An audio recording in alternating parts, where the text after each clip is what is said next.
டோராவின் பயணங்கள் சீரீஸ்ல part 2 video தான் இது. நண்பர்களோட டீயை போட்டு நேரா வீட்டுக்கு வந்தாச்சு. வீட்டுக்கு வந்து கண்ணாடியை பார்த்தா தான் தெரியுது முடி காடு மாதிரி வளர்ந்து கிடக்கு. முடியை வெட்டியே ஆகணும்னு கிளம்பியாச்சு. நான் மட்டும் சோலோவா தனிமையிலே இனிமே காண முடியுமான்னு வந்த இடம் சலூனு. இங்க தனிமையும் இல்ல இனிமையும் இல்ல, ஆல்ரெடி 5-6 பேர் புக்கிங்ல இருக்காங்க. சரின்னு வண்டி எடுத்துட்டு புதுசா ஓபன் பண்ண சலூனுக்கு வந்தாச்சு. ஹிந்திக்காரன் மாஸ் பண்ணிட்டாப்ல. எப்படி மாசா? அப்படியே வீட்டுல பாய் பாய் சொல்லிட்டு டோராவின் பயணங்கள் மீண்டும் தொடரும் அப்படின்னு வந்த இடம் கருப்பட்டி காப்பி 24x7 கடை.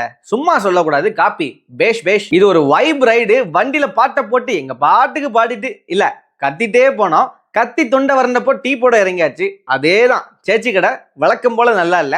அப்படியே டீயை குடிச்சிட்டு வண்டியில ஏறிட்டு மீண்டும் வைபு. ஒரு வழியா வந்து சேர்ந்துட்டோம். எங்கன்னு நீங்களே கண்டுபிடிச்சிருப்பீங்க. நம்ம கேங்கோட பெரிய கை ஊர்ல இருந்து வராப்ல. அண்ணன் வரவேற்க தம்பிங்க எல்லாம் கிளம்பிட்டோம். ஒரு வழியா எங்க கேங் ராஜனை பார்த்தாச்சு. தலைவனை தூக்கி வண்டியில போட்டு ஊர் நோக்கி கிளம்பியாச்சு. எந்த ட்ரிப்பும் போகும்போது இருந்த வைபு திருப்பி வரும்போது இருக்கிறது இல்ல. ஏன்னு தெரிஞ்சவங்க கமெண்ட்ல சொல்லிட்டு போங்க. அரை தூக்கத்தோட எஸ் வளைவு ரீச் ஆயிட்டோம். வழக்கம் போல பயங்கரமான டிராபிக். எங்க போய் எங்க வந்தாலும் நம்ம ஊர் வைபு கிடைக்கிறது இல்ல. அப்படியே நேரா ஊருக்கு வந்தாச்சு. மீண்டும் அடுத்த வீடியோவில் சந்திப்போம். பாய்.